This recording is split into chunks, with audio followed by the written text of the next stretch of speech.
Greetings, everyone. I'm Ralph Johnson, CEO for the Veterinary Medical Association Executives. On behalf of your Veterinary Medical Association, I'd like to welcome you to this month's episode of Veterinary Practice Growth, a monthly speaker series delivering insights to help you build a healthier veterinary practice. Thank you for making time in your busy schedule to participate today. Before we begin, I'd like to do a quick sound check to make sure everybody can hear and see the Veterinary Practice Growth slide on your screen. If both are working for you, please click the raise hand icon in your Zoom panel. Awesome, hands are going up. During this webinar, all attendee microphones are muted. At any time during the presentation, you may ask a question by using the question dialog box on your Zoom control panel. Great. Looks like we are all set. Please note this webinar is being recorded for on-demand access and will be online by Monday. We'll email you the link to the recording along with your evaluation form. Our topic today is reimagining the veterinary profession, and we're joined by Dr. Peter Weinstein. Dr. Weinstein attended Cornell University undergraduate in Illinois for his DVM. After graduation, he worked as an associate for 3 years before opening his own practice. While running that practice, he identified the need for business acumen to make it more successful. While managing and practicing full-time, he attended the University of Redlands to receive his MBA. And as a result of the MBA, he was able to relocate, expand, and ultimately sell his practice to a corporate consolidator. He has chaired the AVMA Veterinary Economics Strategy Committee and served as president of the Southern California Veterinary Medical Association, the California Veterinary Medical Association, and of Vet Partners, the National Consultants Association. He has provided small business and corporate consulting via his company, PAW Consulting. Dr. Weinstein has spoken and written extensively on practice management, team building, leadership, collegiality, marketing, and other topics focused on making the veterinary profession better for all those affiliated with it. He co-authored with Michael E. Gerber, The E-Myth Veterinarian, Why Most Veterinary Practices Don't Work and What to Do About it. He recently retired as executive director for the Southern California Veterinary Medical Association to pursue teaching at Western University and other personal passions. Welcome, Dr. Weinstein. Thank you so much, and I will now turn the session over to you. Ralph, it is a pleasure to be here, and thanks to all of you for being a part of this presentation today. Let's make sure I get the right screen up on here. Looks good to me. Reimagining the veterinary profession. When Ralph asked me to jump in and do a talk, I thought that this would be a great topic because it's not classically didactic. It's not based upon numbers per se. It's based upon thinking differently. Last month, Matt Saloy kind of gave the AVMA overview of what's going on within the profession. Next month, we've got Karen Felstead, who's going to talk about the business and the numbers. For me, what I like to do, and I've been called by some colleagues a disruptor, an irritant. So what I want you to do throughout this presentation is to think differently. And I want you to think back a little bit, but I really want you to think forward a lot. So my email address is there. Feel free at the end, if you agree with some thoughts, to let me know.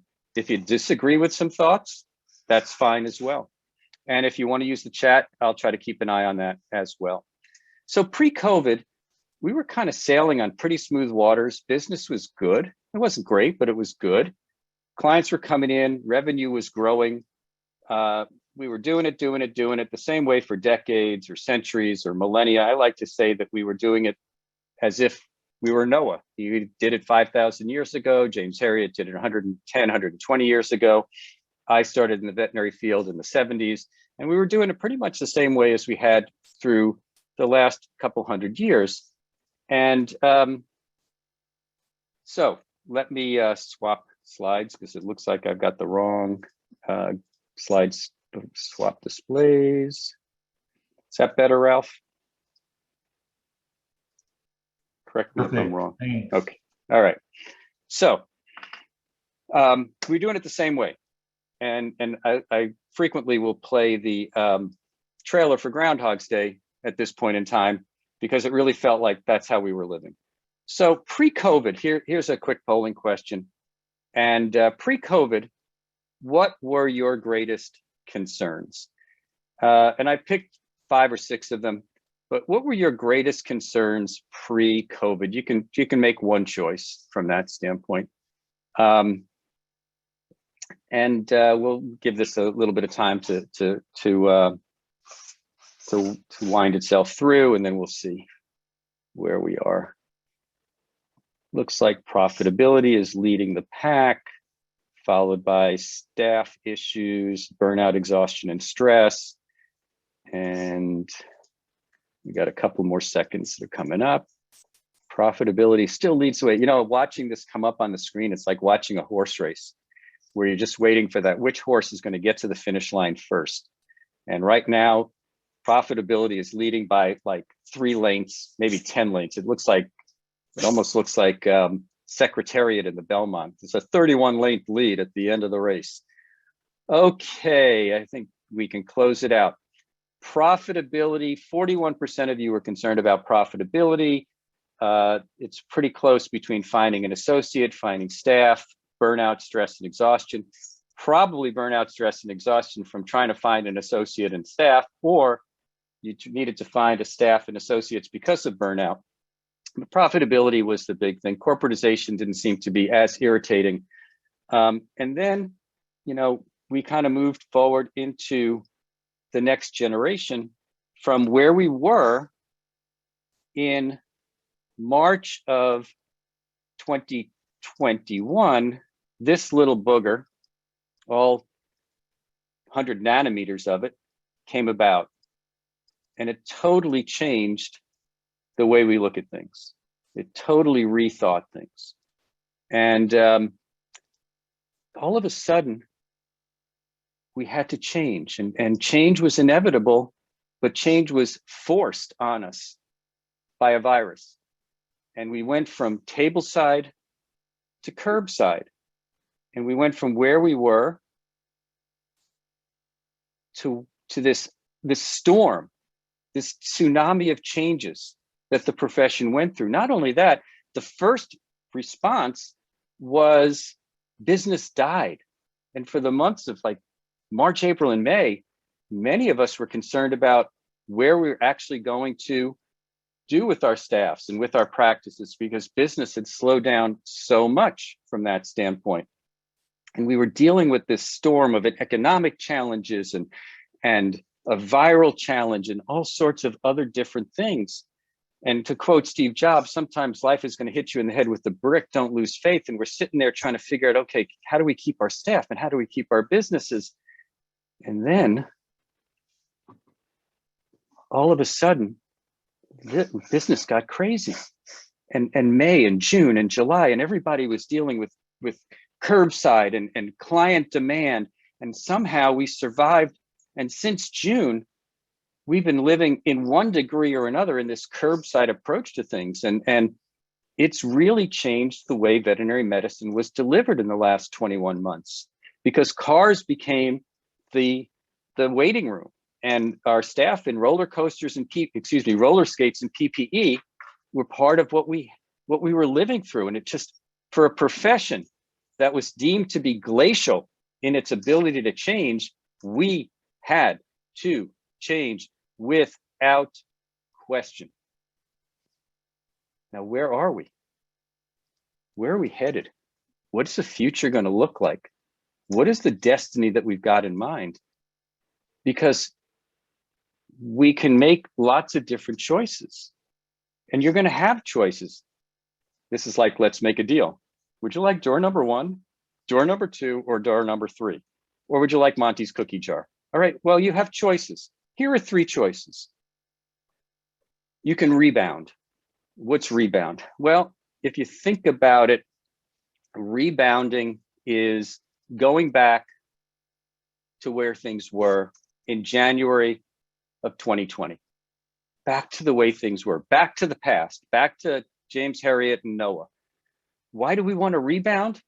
Because it's easy. It was what we did before. It was our fur-lined rut.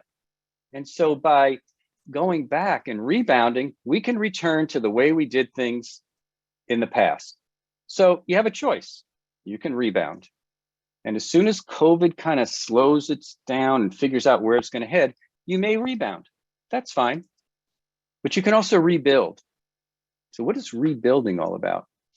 Well, rebuilding would be maybe taking a little bit of pre-COVID, mixing it together with a little bit of COVID, and creating the best of both worlds. Maybe we include some curbside and some of the things that we've done with what got us to where we were concurrently.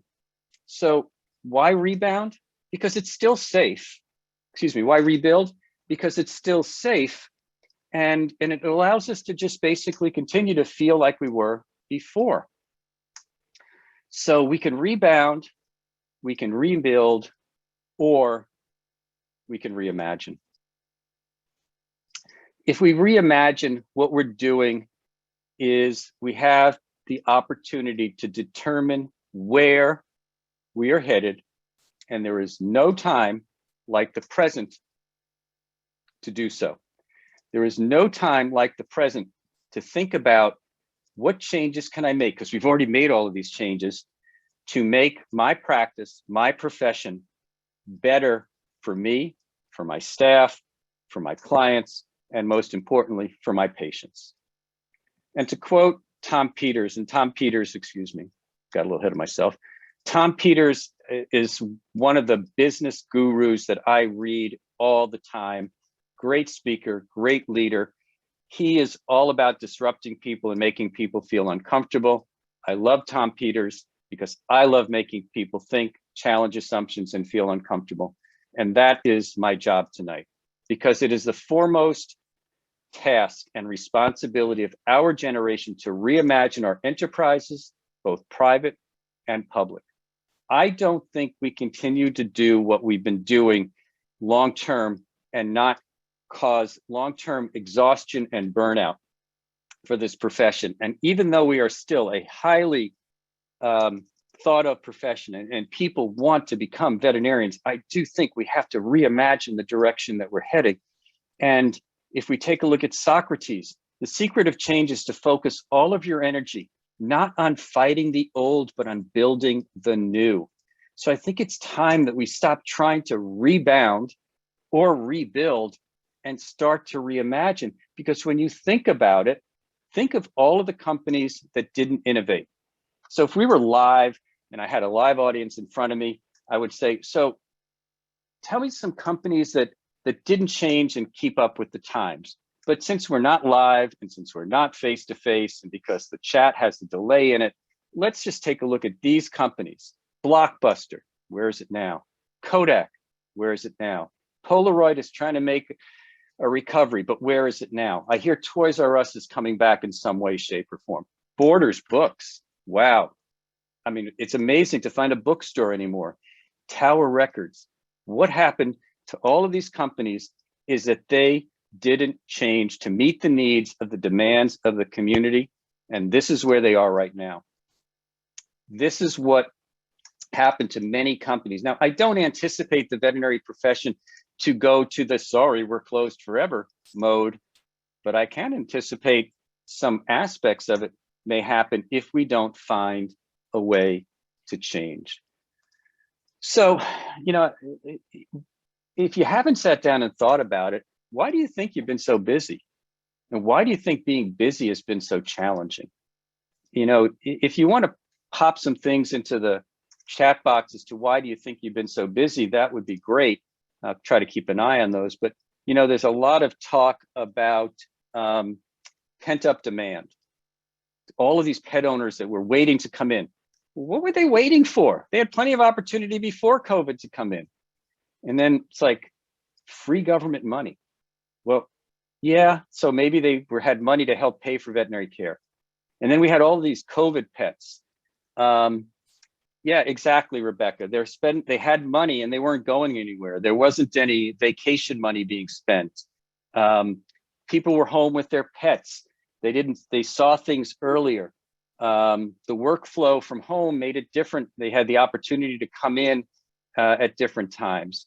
Exponential population growth of folks moving home. Absolutely. So all of these changes, these disruptors, and we in our workflows made some changes as well. But what's interesting, if you look at the reports that came out of AVMA and other companies, we're trending higher on revenue at a much higher rate than we're trending on transactions. So as Jennifer noted, inefficiency within the clinic, so we're spinning our wheels. Abso-freaking-lutely, I can't say it any differently. Seeing fewer patients per day, reduced efficiency, spot on. You guys have seen this presentation before, it sounds like.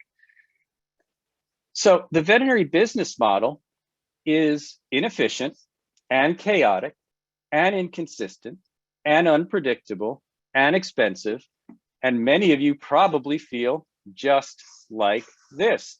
You are spending the day playing whack-a-mole and juggling chainsaws. So AVMA released some statistics last month, or previously, but they did it at the summit in October, that talked about practice efficiency.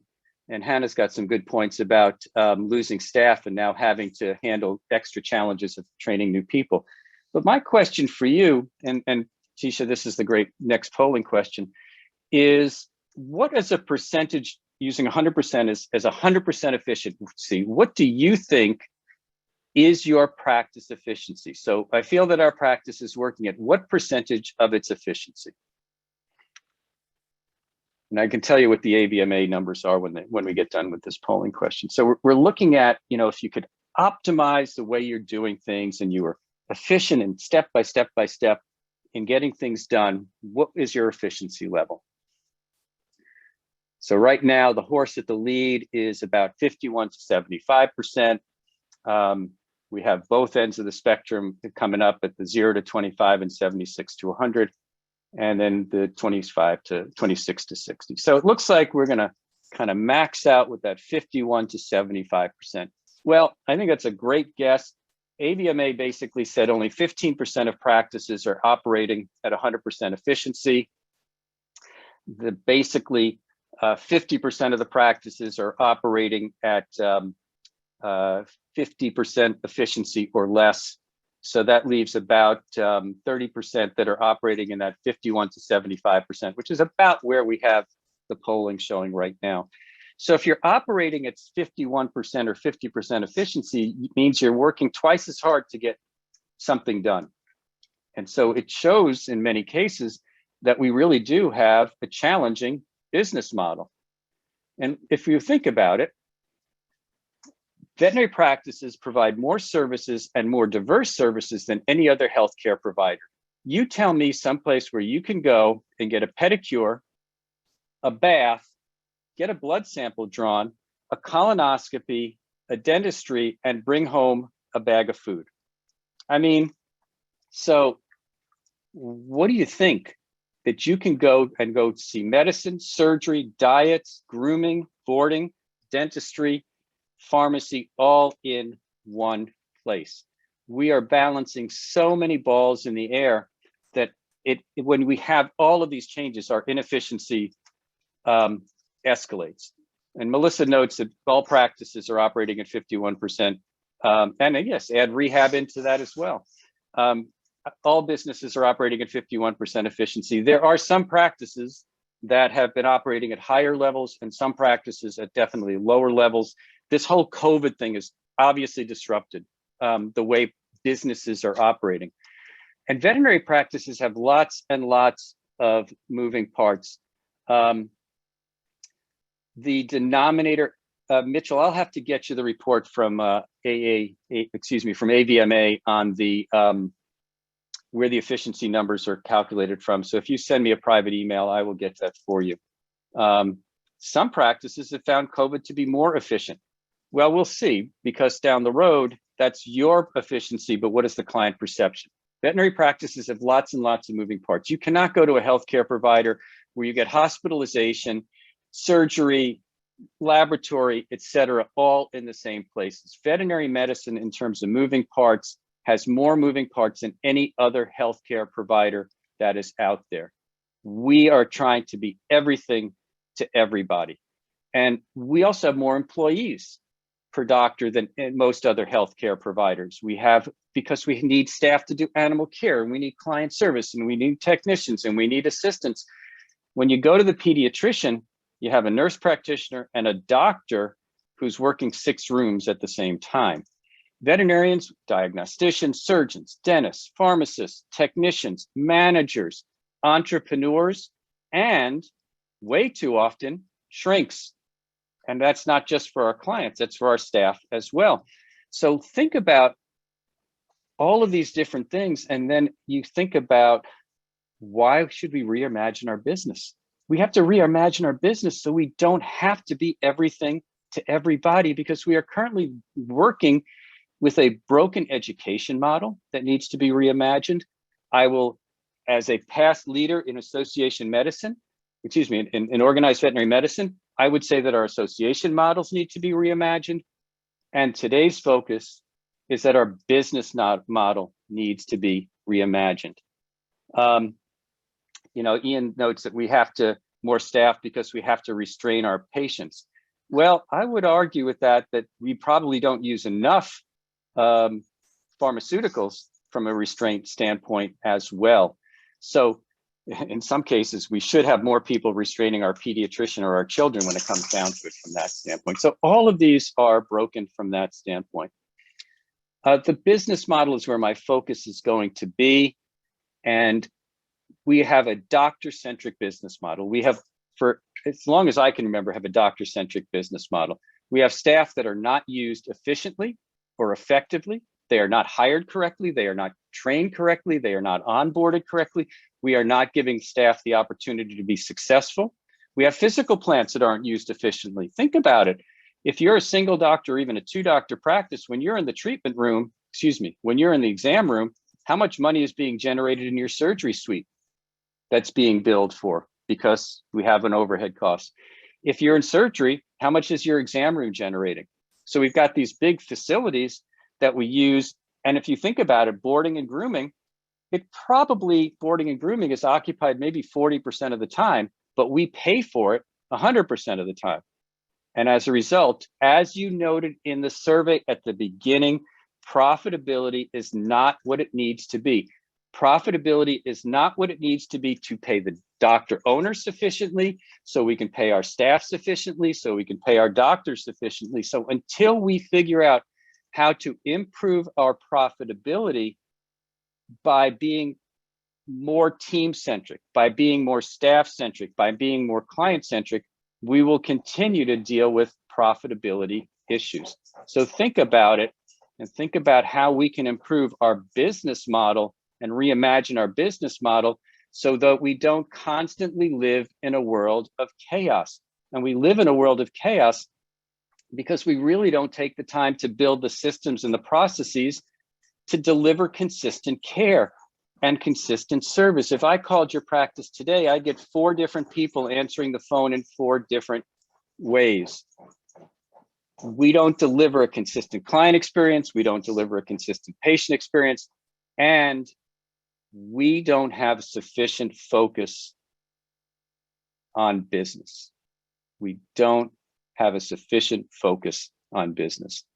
Jose, if the slides aren't rolling, somebody needs to let me know, but they're rolling from my standpoint. Transactions are not down per se, but they are down relative to the number of, all right, let's screen, technology, huh? Let me see, screen sharing is paused. Stop share. Let me start the screen share again.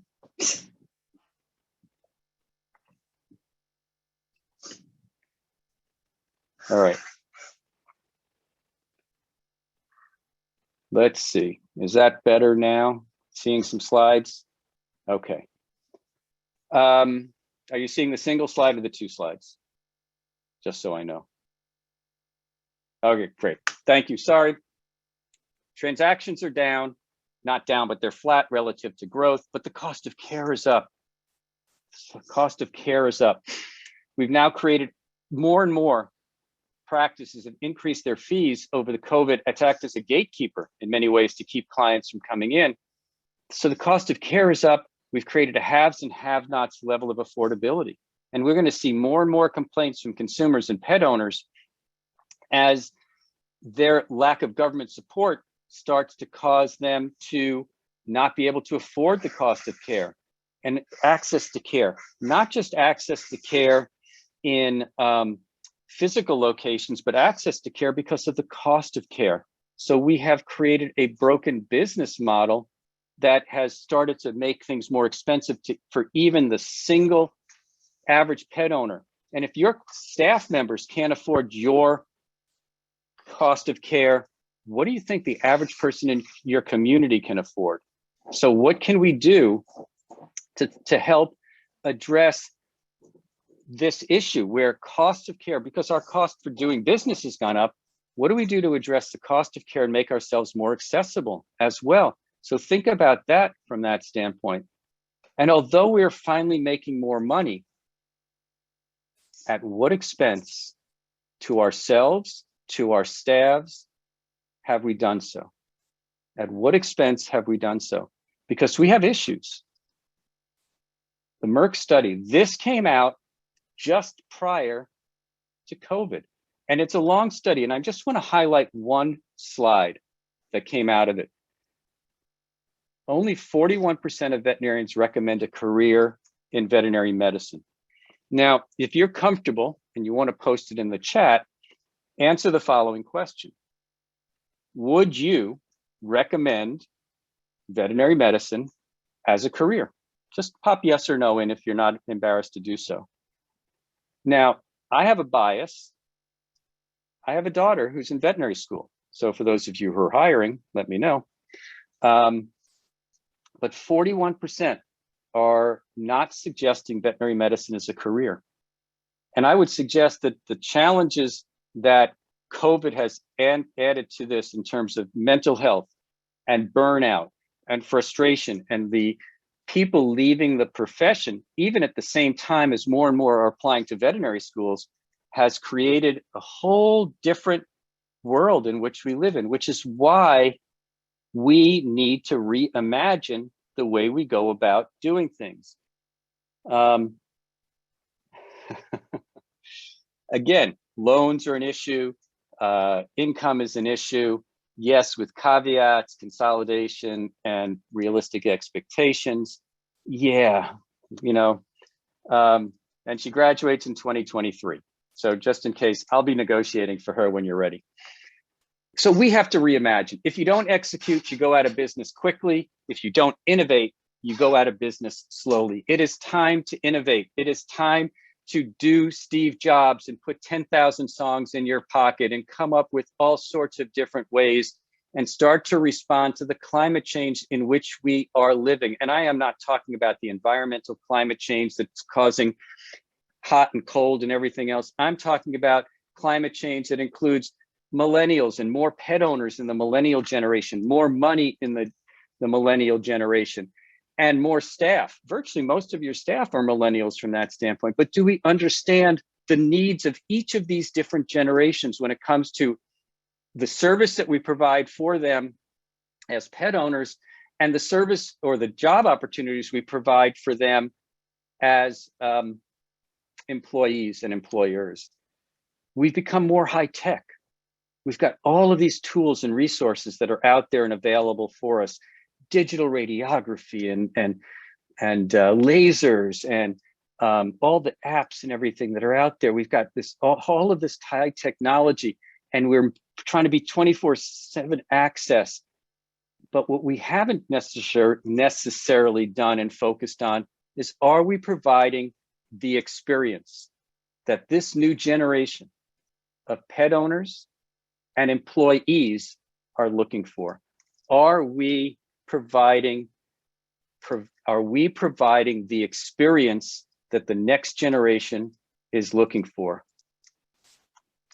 We've gone from a highly independent business model just 35 years ago to a corporate model that we don't know how to accept or what to do with.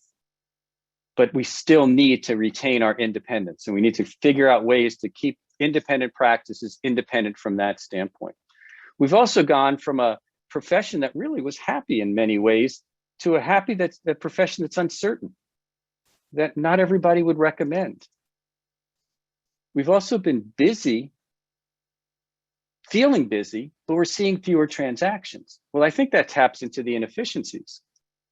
But at the same time, we're seeing fewer transactions and making more money. Well, that's a good thing. If we don't have to work as hard, but we can make more money, that's a good thing.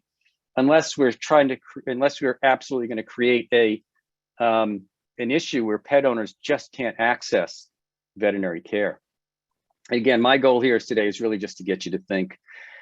And not that long ago, and I have articles, and in fact, I would go back to 2008, 9, 10, 11, 12, where there were too many veterinarians, underemployed veterinarians. And we were wondering, do we really need more vet schools? And now, some of you have gone from lots of veterinarians, have gone through many years just trying to find a veterinarian. 1 year, 1.5 years, 2 years from that standpoint. We've gone from high volume, low ACT to low volume, high ACT. At least from that standpoint, yes, you can make more money without working quite as hard. One of the issues is that the profession was built by a different generation. Yes, this is about reimagining for the next generation. And the next generation is one that needs more nurses and doctors as well. We can't find doctors, we can't find nurses, but is building more vet schools going to be the answer?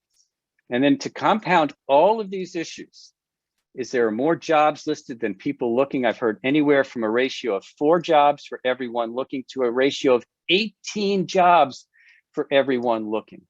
So how do we deal with that? Going from months to years looking for doctors and technicians. All of this completely disrupts a lifestyle that we had up until 2020 that we were used to, clear sailing. So what can your practice do? What can your practice do? So it's just some thoughts. These are me thinking. We need to look at team-based healthcare. We need to delegate more. We need to train more. We need to hire correctly.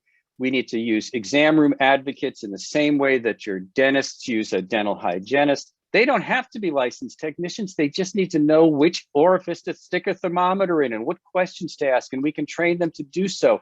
We need to train our people to do more so that the doctors can focus on the things that they need to do, such as diagnose, prescribe, and do surgeries. We need to empower our employees to make decisions, to take leadership roles. We need to leverage our staff so that the doctors can generate more. And we need to start billing for the time that our technicians/nurses are involved with cases. We rarely put a line item down that indicates technician time or nurse time, but we're using them and we're not reflecting how important they are to our clients. We need to build our teams to do more. It's not, I know the advice is old advice, Randy, but we're not doing it. We're not doing it enough from that standpoint. And that's part of the inefficiencies that we're having from that standpoint.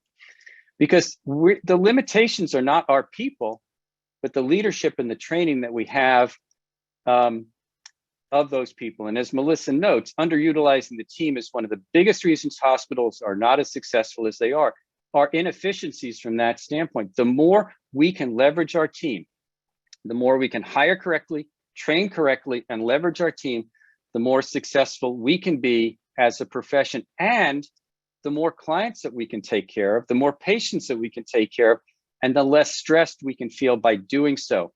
And you can't be afraid to empower your people, because empowering people isn't ceding control, it's creating a healthy, focused culture and trusting. Let me emphasize the word trusting your staff to get the job done. We don't trust our people to get the job done.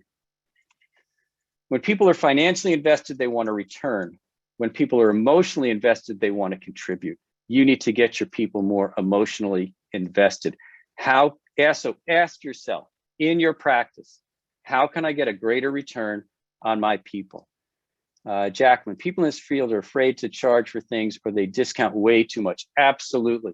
But if we can figure out a way to leverage our staff, maybe we can have fees that recognize the staff value versus the cost from a doctor standpoint. Yes, I recommend we train our staff to talk to our clients and so every client doesn't have to talk to the doctor. High five, Ian, from wherever you may be. So here we go. This is me on a little bit of LSD or mushrooms. Reimagine and think about, and have you considered wellness only clinics? No surgery, no radiology, no lab, minimal food, no pharmacy. We're just doing wellness. We're just doing wellness. What about it? Wouldn't it be fun just to take care of healthy pets? And maybe somebody else down the road takes care of sick pets. And maybe we have office hours that are 7 to 11 in the morning or from 2 to 7 at night, but we're taking care of healthy animals. It would be boring. Well, maybe we do it Monday and Tuesday and we go to general practice on Wednesday, Thursday. We can own all of this. And yes, maybe the definition of wellness in my case is healthy puppy vaccinology type stuff and less of the basic integration of labs and radiology, because it can cut our overhead, surgery centers, dental centers, et cetera. And yes, we make people be everything when they don't always want that. So a wellness visit is rarely a wellness visit. Hey, we can define what the wellness visit is in our practice. Again, I'm asking you to think differently. How about a dogs only practice? What about a dog only practice? So why not? Think about it. Not only what about a dog only practice, but what about a bulldog only practice? We have cats only. You're right, Michelle. We have cats only, but why not dogs only? Dr. Kramer here is in Orange County. He built a practice based on flat-faced breeds only, French dogs, French bulldogs, brachycephalics. He built a multi-million-dollar practice just seeing one breed. So if I had a choice, I'd open a 400 square foot practice and see golden retriever puppies until they were 6 months old. Talking about the practice experience and the client experience, yes, the experience starts at home. So we can now add telemedicine and adding predictabilities to our schedules by using some telemedicine to integrate into it. Now, Golden's concierge practice. What if you chose 500 clients? What if you chose 500 clients that you just wanted to take care of? And those were the only 500 clients you took care of. They're doing it in human healthcare. You can set your fees where you want. But what about just choosing 500 clients? Think about it. Maybe 1,000. If you had 1,000 clients that you charged $1,000 per year, that'd be $1 million in revenue. Probably a 50% margin. Think about it. Okay, here's the one that's gonna piss people off. Socialized veterinary medicine. What if pet owners could have help in their cost of care from the government or some other way, so that we didn't have to have discussions about economic euthanasia? What if we had the ability to provide veterinary care for those people who couldn't necessarily afford it, but some way it was subsidized? Now, don't mix me up with Bernie Sanders. I'm not there. But think about what we could do if we had some support from that standpoint. All right. We need to help. There's so many pet owners that are underserved and so many pets that are underserved from that standpoint. High tech, high touch. Pets are therapeutic. Michelle, I would talk about prescribing pets instead of pills. And think about this, and I'm going to go completely off on a tangent. Think about prescribing pets instead of pills, and if if the human health insurance companies paid for the pets for the clients, and maybe they bought a health insurance policy or paid for veterinary care, instead of prescribing Prozac, we prescribe puppies. All right. We got apps, we got wearables, we got telemedicine, we got AI. And I don't mean artificial insemination, because as a veterinarian, anytime somebody mentions artificial AI, I think artificial insemination. I don't know, maybe it was just, maybe just me. So AI, artificial intelligence, virtual reality. How do we be high tech while maintaining ourselves as high touch? We got to simplify. We got to look at the 80-20 rule that says 20% of what we do gives us 80% of our outcomes or our results. 20% of our clients generate 80% of our profits, and that other 80% of our clients generate 100% of our aggravation. Who do we lose sleep over? The 20% that make us happy, or the 80% that drive us freaking crazy? We need to focus on what makes us happy and bring fun back into veterinary medicine, because 20% of what we do generates 80% of our income. Focus on what you enjoy. Focus on what you enjoy and stop trying to make everybody happy. I know each of your practices have fired more clients in the past 21 months than you fired previously. Why? We need to set values and standards and a mission and a vision, and clients should accept our values and standards and missions and visions, and we shouldn't be changing for all of our clients, because sometimes we feel like the picture on the left, when what we really need to do is focus and be the picture on the right. What can we give up that we don't do all that often and simplify ourselves? What do we need? Why do we need to be everything to everybody? I hated surgery. So what did I do? I hired a veterinarian who loved surgery so I could be in the exam rooms. If you don't like doing something, why do it? If you don't like it, why do it? What can we stop doing and stop stressing over and enjoy our practices more? What can you simplify, and by doing so, increase your profits, your efficiencies, and decrease your stresses? What can you do, and by doing so, increase your profits, efficiencies, and decrease your stresses? So what have you done in the past year? What services have you modified? What have you modified in the past 21 months? What are the services have you modified? And/or what services are you thinking of getting rid of?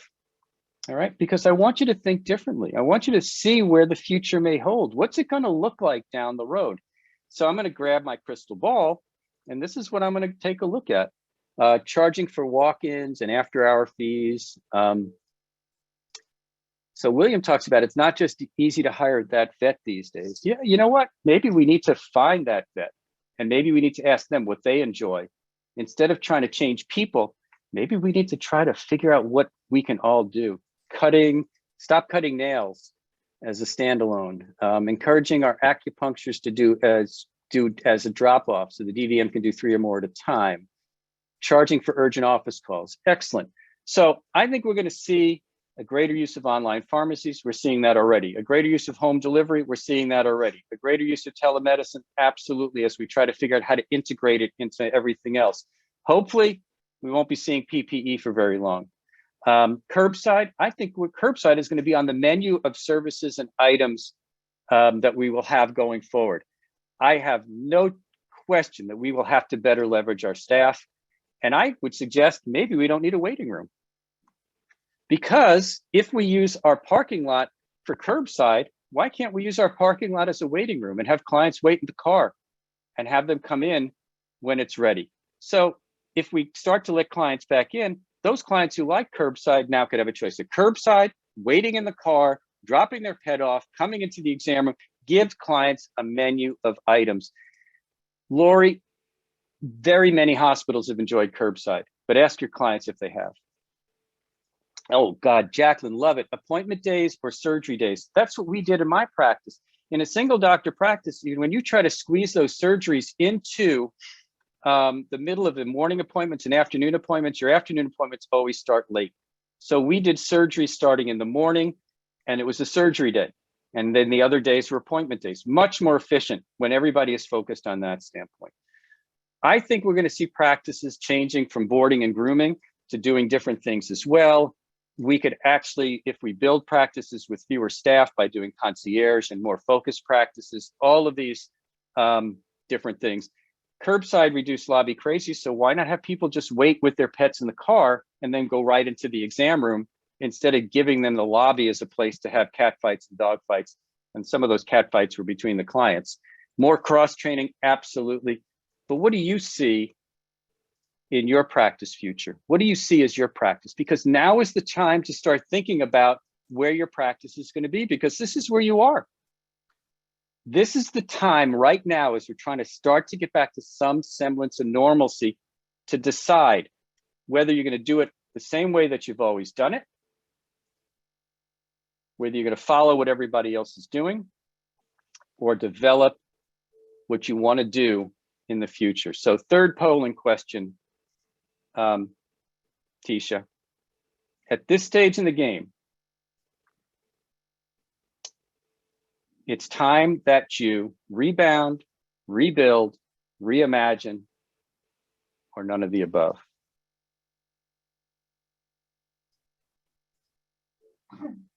Thank you for indulging me by reimagine.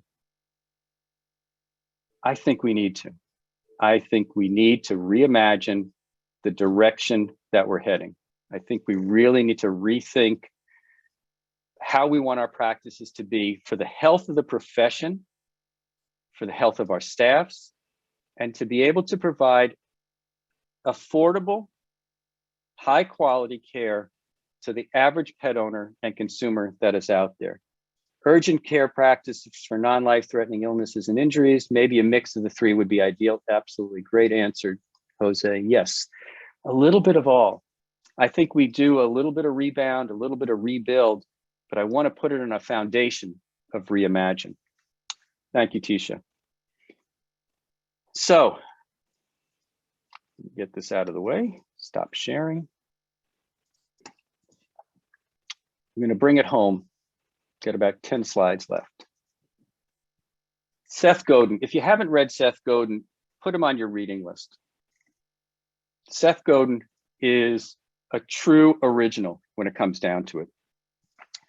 So this was from Fast Company from almost 20 years ago.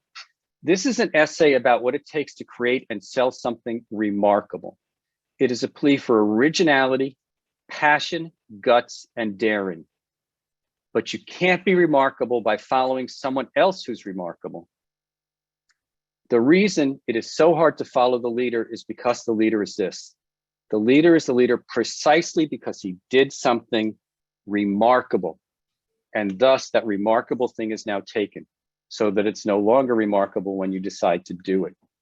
What are you going to do to be remarkable in your practice so that clients talk about you as being remarkable and memorable from that standpoint? Because I live in Orange County, California. If I drop a pin and drive a radius of 5 miles from my house, there's probably 50 veterinary hospitals, 100 veterinarians, a whole bunch of specialists from that standpoint. But to a consumer, we look like we're all the same. We have to try to figure out how we can stand out amongst all of the different practices that are out there. How do we become the purple cow? How do we become remarkable and memorable for clients who are looking for veterinary services? How do we be the one that people talk about because we modified, changed, or morphed? The surplus society has a surplus of similar companies employing similar people with similar educational backgrounds, coming up with similar ideas, producing similar things with similar prices and similar quality. That's a herd of Holstein cows. So how do you lead your team to the next normal, whatever that's going to look like? How do you reimagine? Because now it's your choice. You have a choice now to determine your destiny. COVID hit, you weren't necessarily given a choice, you had to change.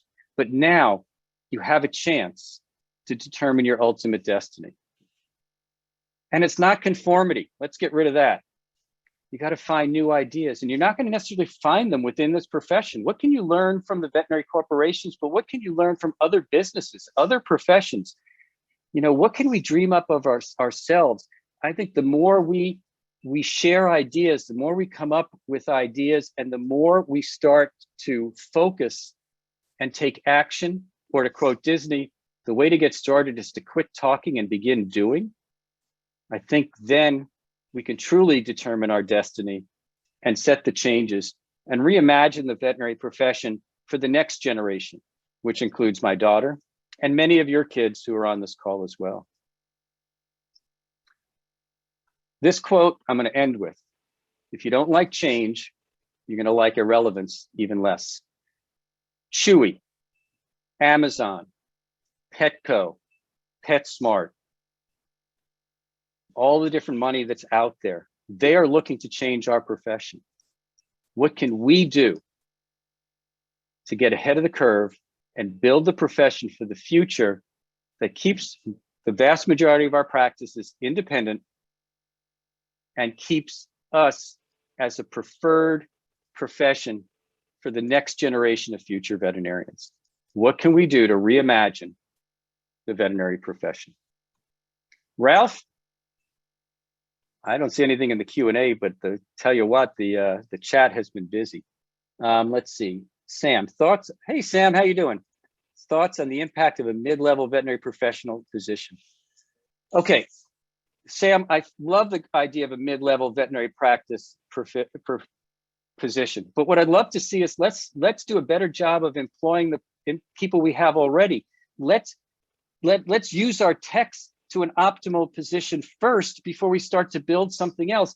By building another job and another title without giving the opportunity or doing what we need to with the people we currently have, we're just building another level. I definitely see a need for a mid-level position, but why don't we take and do a better job with what we have first from that standpoint?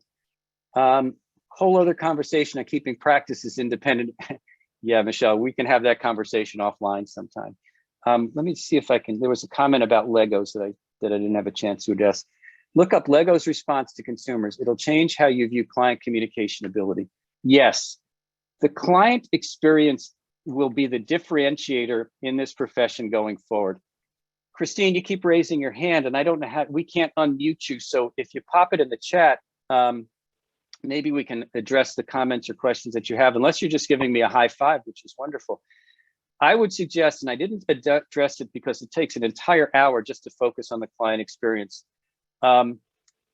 What can we do to improve the client experience? You're absolutely correct, Lori. There are not enough LVTs as it is.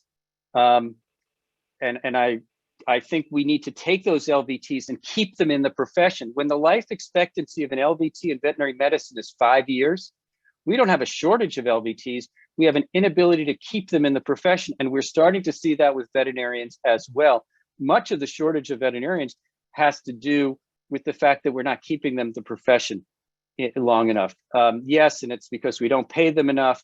I think some of the corporate consolidators out there are trying to pay our staffs, their techs, sufficiently to give them a career, not a job. We create jobs, not careers. We need to make it so that people can afford the care that we're providing for them and their pets. How would you engage the veterinary team in re-envisioning? I think having a staff meeting where you ask questions. Leaders are listeners, leaders are learners, and leaders ask great questions. And so I would sit down with your staff and see how they would re-envision things and reimagine things, and then let them take the lead from that standpoint. Franz, is VetMed destined to go the route of human medicine with insurance in the middle of home? No.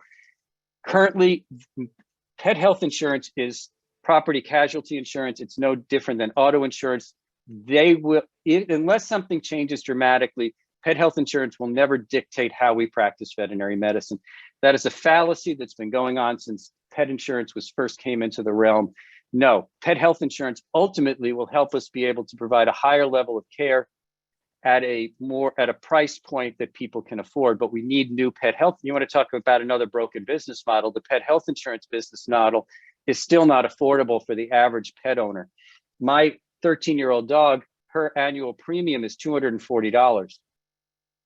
Now I can afford to not have her insured, but I'm just watching as I worked in the pet health insurance industry for 2 years. Pet health insurance can help us. We need to think about that down the road. In all professional surveys, it's techs and doctors. Why not? Michelle, you're spot on. Nobody in the veterinary profession is paid sufficiently.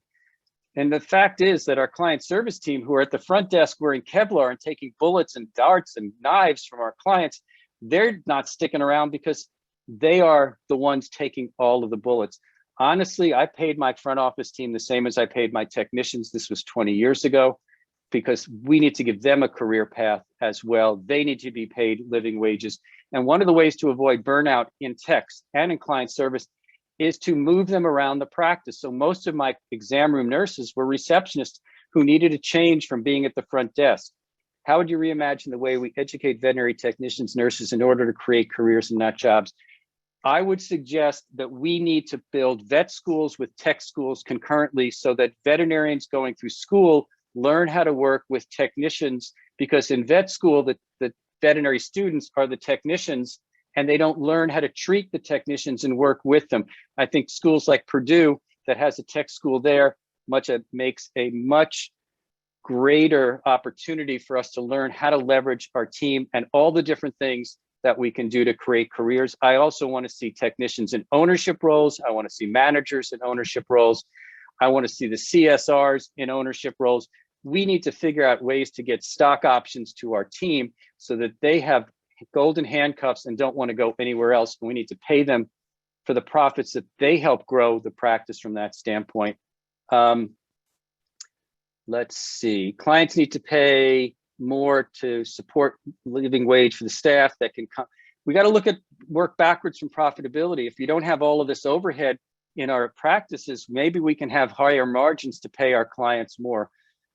States that do not allow for DVM ownership, we have to figure out how to deal with that down the road. How does that work with distributive model schools that are becoming more common?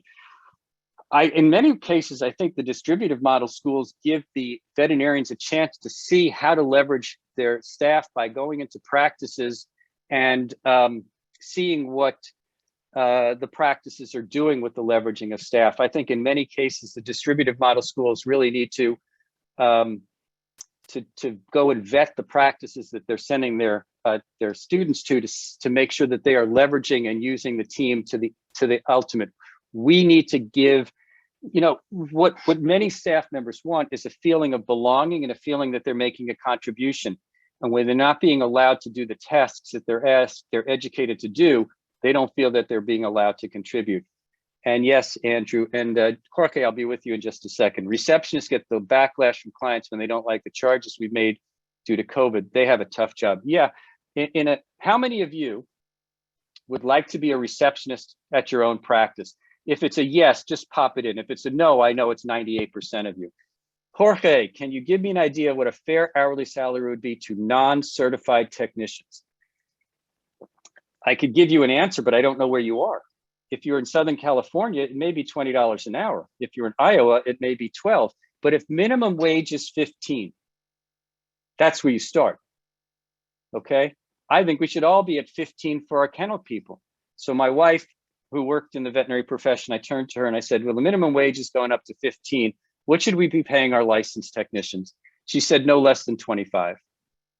No less than 25. Yeah, and Christine, the answer is never. Yeah, who wants to be a receptionist at their own practice? All right, 12 years before. Yeah, I mean, it's the worst job in the world, which is why I would build a hospital that doesn't even have receptionists at the front. We don't need a receptionist. And this is a whole different discussion that we don't have time for today, because I think we're coming up to the end. But what about building a practice that has no waiting room and no reception? Till next time. Ralph?